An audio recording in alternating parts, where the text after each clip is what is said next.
Hello everyone, welcome to Padhe India class 10 YouTube channel. मेरा नाम संदीप है। आज हम लोग acids bases and salt chapter जो चैप्टर नंबर 2 है उसका पार्ट 3 वीडियो में डिस्कस करेंगे पीएच स्केल के बारे में और what are the strength of acids and bases. ठीक है, इन टॉपिक्स के बारे में कुछ हम लोग डिस्कस करेंगे।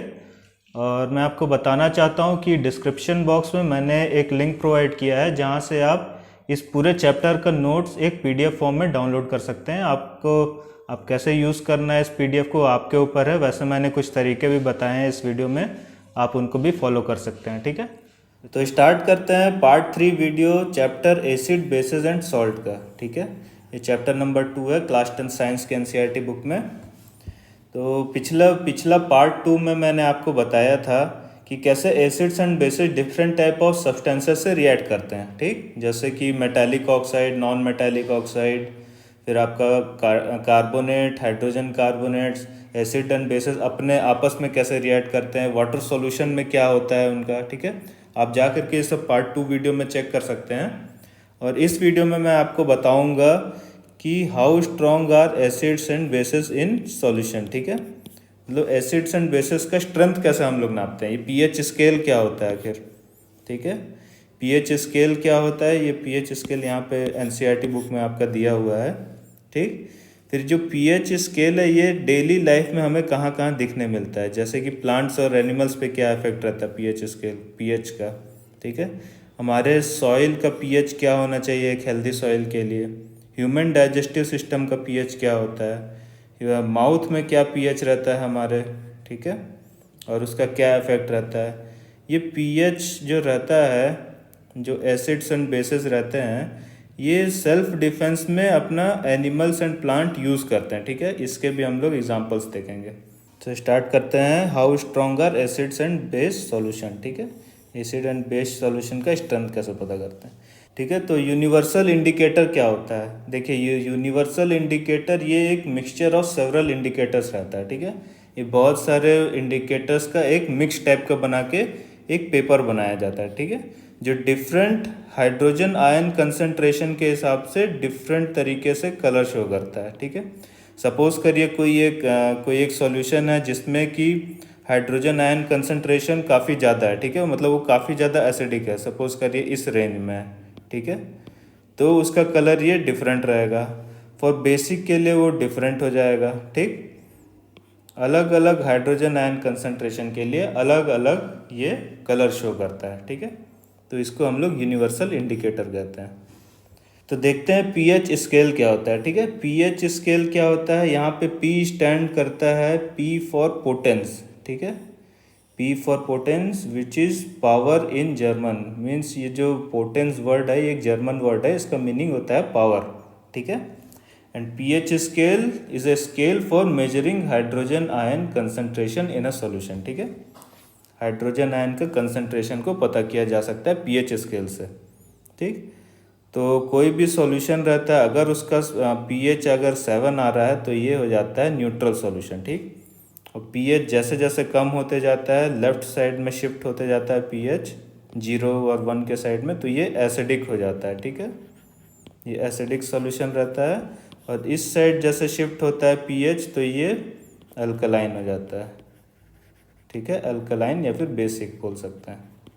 ठीक, तो पीएच स्केल में ये ऐसा शिफ्ट होता है। ठीक, यहाँ पे मैंने आपको बताया जैसे जैसे हाइड्रोजन आयन का कंसंट्रेशन बढ़ेगा पीएच कम होते जाएगा और ये पीएच स्केल जो है ये लेफ्ट साइड में शिफ्ट होना स्टार्ट कर जाएगा। ठीक है, हाइड्रोजन आयन इंक्रीज कर रहा है तो पीएच स्केल यहाँ पे कम होना चालू हो जाता है। ठीक है, अब हम लोग देखते हैं पीएच स्केल जो है। देखिए, यहाँ पे एक क्वेश्चन आपका पूछ सकते हैं आप कि पीएच स्केल में आपने बोला है कि पावर ऑफ हाइड्रोजन बोलते हैं। ठीक है, ये पावर ऑफ हाइड्रोजन रहता है, बट आपने बताया कि बेस में हाइड्रोजन रहता नहीं है। बेस हम लोग का OH माइनस से डिफाइन होता है। ठीक है, OH माइनस के कंसंट्रेशन से डिफाइन होता है।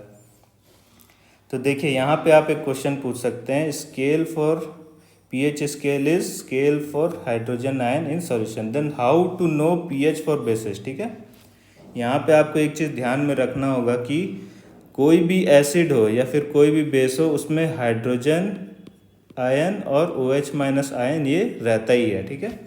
हाँ, उसका एसिडिक स्ट्रेंथ और बेसिक स्ट्रेंथ किस पे डिपेंड करता है कि कितना ज़्यादा हाइड्रोजन आयन किसी सॉल्यूशन में है या फिर कितना ज़्यादा हाइड्रोक्साइड आयन किसी सॉल्यूशन में है, ठीक है। तो देखिए ये एसिडिक सॉल्यूशन, सपोज करिए ये वेरी एसिडिक है, ये ठीक है, ये वेरी एसिडिक सॉल्यूशन है।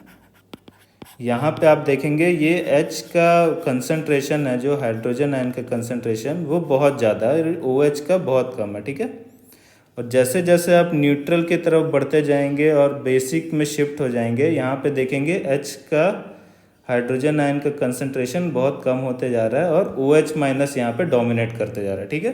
So it's all about domination, कि कौन सा आयन डोमिनेट कर रहा है कोई सॉल्यूशन में। अगर हाइड्रोजन आयन डोमिनेट कर रहा है तो वो एसिडिक सॉल्यूशन रहता है, और OH माइनस आयन डोमिनेट कर रहा है तो वो अल्कलाइन या फिर बेसिक सॉल्यूशन बनना चालू हो जाता है, ठीक है। और यही डोमिनेशन आपका स्ट्रेंथ पे इफेक्ट करता है, ठीक है। जितना ज़्यादा हाइड्रोजन आयन कंसंट्रेशन रहेगा उतना ज़्यादा एसिडिक होगा और उतना ज़्यादा pH इसके लेफ्ट के तरफ में शिफ्ट होता जाएगा, ठीक। सिमिलरली फॉर बेसिक, ठीक है। तो ये आपका ये क्वेश्चन एक अच्छा बन सकता है, ये आपके एग्जाम्स में भी आता है ऐसा क्वेश्चन, ठीक है। So both acid and bases contains H plus and OH minus ions, ठीक है। एसिड्स एंड बेसिस में दोनों टाइप के आयंस मिलते ही मिलते हैं और इनके कंसंट्रेशन डिफाइन करते हैं कि सॉल्यूशन कितना एसिडिक है और कितना बेसिक है, ठीक है। तो ये हो गया pH स्केल, इससे ज़्यादा आपको ज़रूरत नहीं पड़ेगा। सो अब देखते हैं pH इन एवरीडे लाइफ, ठीक है। हम लोग कुछ एग्जांपल्स देखते हैं कि pH स्केल कहाँ कहाँ यूज़ होता है, कहाँ कहाँ ये इसका एप्लीकेशन रहता है, ठीक। देखिए हमारा जो बॉडी है, हमारे बॉडी में हमारा बॉडी का जो pH रेंज है ये इस रेंज में काम करता है 7.0 to 7.8, ठीक है। इसके ऊपर हो गया या इसके नीचे हो गया तो फिर बॉडी अनहेल्दी फील करना चालू कर जाता है, ठीक है। बहुत ज़्यादा एसिडिक भी नहीं होना चाहिए, मतलब 7 से कम नहीं होना चाहिए pH, और बहुत ज़्यादा बेसिक भी नहीं होना चाहिए, ठीक। अब देखिए एसिड रेन कब कहते हैं, कभी भी एसिड रेन, कोई रेन होता है अगर उसका वाटर का जो हम लोग pH अगर नापेंगे वो 5.6 से अगर कम हो गया, ठीक है, तो then we call it as acid rain, ठीक है। और ये बहुत हार्मफुल रहता है एक्वेटिक लाइफ के लिए स्पेशली, क्योंकि जो एक्वेटिक लाइफ रहते हैं वो बहुत मतलब कम रेंज के pH में काम करते हैं, ठीक है। उनका जो pH रेंज जैसे हमारा 7.0 to 7.8 है, मतलब 0.00 से 0.08 ये रेंज में हम लोग काम करता है, ठीक है। एक्वेटिक लाइफ इससे भी कम रेंज में काम करते हैं, ठीक है। मतलब सपोज करिए 0.0 to 0.3 ऐसा रेंज में काम करता है, ठीक। रेंज बहुत कम रहता है तो इनके लिए बहुत डिवास्टेटिंग हो जाता है, ठीक, एसिड रेन। अब प्लांट्स का देखते हैं। प्लांट्स भी एक हेल्दी ग्रोथ के लिए उन्हें एक स्पेसिफिक pH की ज़रूरत रहती है, ठीक है। ये सब आप एग्जांपल्स में लिख सकते हैं। अब देखिए ह्यूमन स्टमक रहता है, आपको पता ही होगा ह्यूमन स्टमक में HCl प्रोड्यूस होता है, ठीक है। ये HCl जो एसिड रहता है ये हमारा डाइजेशन के लिए बहुत हेल्पफुल रहता है, ठीक। अब सपोज़ करिए किसी पर्सन ने ओवर ईट कर लिया या फिर कुछ ख़राब चीज़ खा लिया तो फिर वो इंडाइजेशन का शिकार हो जाता है और उसके पेट में HCl की क्वांटिटी बढ़ने लगती है, ठीक है। मतलब आप जो एसिडिटी कहते हैं वो बेसिकली HCl ज़्यादा प्रोड्यूस करने लगता है स्टमक, तो उसके वजह से क्या रहता है, एसिडिक हो जाता है पेट और आपको एसिडिटी फील होती है। और इस एसिड को न्यूट्रलाइज करने के लिए एंटासिड्स यूज़ किए जाते हैं, ठीक है। एंटासिड क्या रहता है, इस एसिड को न्यूट्रलाइज करने के लिए एक वीक बेस कहते हैं इसको, माइल्ड बेस रहता है जो कि एडिबल रहता है। सपोज करिए फॉर एग्जांपल MgOH2, इसको मिल्क ऑफ मैग्नीशिया भी कहते हैं, ठीक है। ये एक माइल्ड बेस रहता है, एडिबल रहता है, इसको हम लोग यूज़ करते हैं और ये HCl को न्यूट्रलाइज करता है, ठीक है। आप एक और एग्जांपल ले सकते हैं, जैसे इनो पीते हैं बहुत लोग, उसमें भी माइल्ड बेस रहता है जो कि इस एसिड को न्यूट्रलाइज कर देता है, ठीक। अब देखते हैं टूथ डिके, ठीक है। जब भी सुबह सुबह उठते हैं हम लोग तो माउथ जो रहता है वो हमारा काफ़ी एसिडिक रहता है, ठीक है।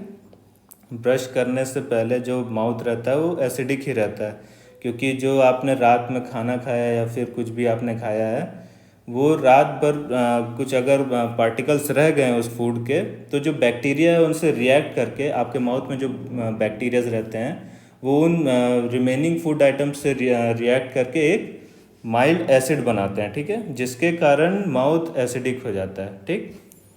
और अगर ये पीएच अगर 5.5 से कम हो जाता है, ठीक है, अगर पीएच 5.5 से कम हो जाता है तो ये टूथ डिके का कारण बन सकता है, ठीक है। धीरे धीरे टूथ एनेमल्स का इरोजन चालू हो जाता है, ठीक। आपको ये जानना ज़रूरी है कि टूथ होता क्या है। इसका फॉर्मूला रहता है कैल्शियम हाइड्रोक्सी एपेटाइट, ठीक है। कैल्शियम हाइड्रोक्सी एपेटाइट ये होता है टूथ, ठीक है। टूथ इसी से बना रहता है, इसका फॉर्मूला रहता है। ये क्रिस्टलाइन फॉर्म रहता है कैल्शियम फॉस्फेट का, ठीक है। क्रिस्टलाइन फॉर्म रहता है फॉस्फेट, कैल्शियम फॉस्फेट का। और आपको पता होगा कि ये टूथ जो रहता है ये hardest part in our body है, ठीक है। This is the hardest part in our body, calcium hydroxy apatite, ठीक है। ये आप याद रखिएगा, बहुत इंपॉर्टेंट चीज़ है, ठीक। अब देखिए कुछ कुछ एसिड्स को बहुत सारे एनिमल्स और प्लांट्स अपने अपने डिफेंस, सेल्फ डिफेंस के लिए भी यूज़ करते हैं, ठीक है। फॉर एग्जांपल आप हनी भी देखेंगे, मधुमक्खी, या फिर बहुत तरह के एंट्स रहते हैं, ठीक है। इनका जो स्टिंग रहता है, सपोज करिए एक हनी बी ने आपको स्टिंग किया तो उसका डंक आपके स्किन में ही रह जाता है, ठीक है। और वो डंक जो रहता है वो धीरे धीरे मिथेनॉइक एसिड को रिलीज़ करता रहता है, ठीक है। और ये मिथेनॉइक एसिड जो धीरे धीरे रिलीज हो रहा है ये बॉडी सेल्स के साथ रिएक्ट करके बॉडी सेल्स के साथ रिएक्ट करता है और ये बहुत पेनफुल रहता है, ठीक है। ये बॉडी सेल्स को डिस्ट्रॉय करना चालू कर देता है, जिसके कारण बहुत पेन रहता है, ठीक है। ये पीएच के बारे में मैंने आपको बता दिया। एक और आप यहाँ पे देखिए, आपके बुक में ही दिया हुआ है। देखिए आपको एक और एग्जांपल बताता हूँ, ये एसिड्स और बेसिस को कैसे सेल्फ डिफेंस की तरह एनिमल्स एंड प्लांट्स यूज़ करते हैं। ये एक नेटल करके एक प्लांट रहता है, ठीक है, जो कि वाइल्ड में ग्रो करता है, ठीक। इनके इनके स्टिंगिंग हेयर्स रहते हैं, यहाँ पे आप देखेंगे स्टिंग्स रहते हैं, छोटे छोटे हेयर्स के फॉर्म में रहते हैं, ठीक है। जैसे ही ये आपको टच करता है तो बहुत पेन होना स्टार्ट हो जाता है, क्योंकि इन स्टिंग्स से मिथेनॉइक एसिड रिलीज होता है, ठीक है। बीज जो रहते हैं हनी बीज, उनके भी स्टिंग से मिथेनॉइक एसिड ही रिलीज होता है, ठीक है। कुछ कुछ एंट्स भी रहते हैं, जैसे फायर एंट्स हो गए, उनके भी काटने से वो मिथेनॉइक एसिड ही रिलीज़ कर देते हैं आपके शरीर में, ठीक है। तो ये मिथेनॉइक एसिड के कारण बहुत ज़्यादा पेन होना स्टार्ट हो जाता है। और आप देखेंगे कहीं भी ये प्लांट रहता है, नेटल प्लांट रहता है, नेटल प्लांट के आसपास ही एक और प्लांट रहता है, ठीक है, जिसको डॉग प्लांट कहते हैं, ठीक। ये इन्हीं पेड़ के साथ में ही उगता है, ठीक है। आपको कभी भी ये स्टिंग लगा तो आप ये डॉग प्लांट का ये जो पत्ती है उनको आप अपने अफेक्टेड एरिया में जैसे आप रब कर लेंगे तो ये जो बर्निंग सेंसेशन है वो सबसाइड हो जाता है, ठीक है। तो मतलब नेचुरल रेमेडी पास में ही है, जहाँ पे प्रॉब्लम है वहीं पे सॉल्यूशन भी मिल जाता है डॉग प्लांट के रूप में, ठीक है। तो ये नेचर ने हर चीज़ का इंतज़ाम किया हुआ है, ठीक। अब देखिए कुछ कुछ एसिड्स हैं, ठीक है, जैसे कि ये एसिड्स हैं, इनके सोर्सेस क्या क्या हैं, ठीक है। जैसे कि विनेगर में क्या पाया जाता है, एसिटिक एसिड। ऑरेंज में सिट्रिक एसिड, ऑरेंज लेमन ये सब में सिट्रिक एसिड पाया जाता है, ठीक है। टेमरिन में tartaric acid, tomato oxalic acid, ठीक है। ये सब प्लांट बेस हैं, ठीक। अब देखिए कर्ड में आपका लैक्टिक एसिड पाया जाता है, ये आप याद रखिएगा, कर्ड में लैक्टिक एसिड पाया जाता है। लेमन आपको मैंने बता दिया सिट्रिक एसिड पाया जाता है, ठीक है। एंट स्टिंग हो गया, हनी बी स्टिंग हो गया, नेटल स्टिंग हो गया, इस सब में मिथेनॉइक एसिड पाया जाता है, ठीक है। बहुत पेनफुल ये बर्निंग सेंसेशन होता है, ठीक है, नेटल स्टिंग ये भी, ठीक। तो इस वीडियो को कंक्लूड करते हैं, छोटा सा वीडियो है। नेक्स्ट वीडियो में हम लोग डिस्कस करेंगे सॉल्ट्स के बारे में, ठीक है।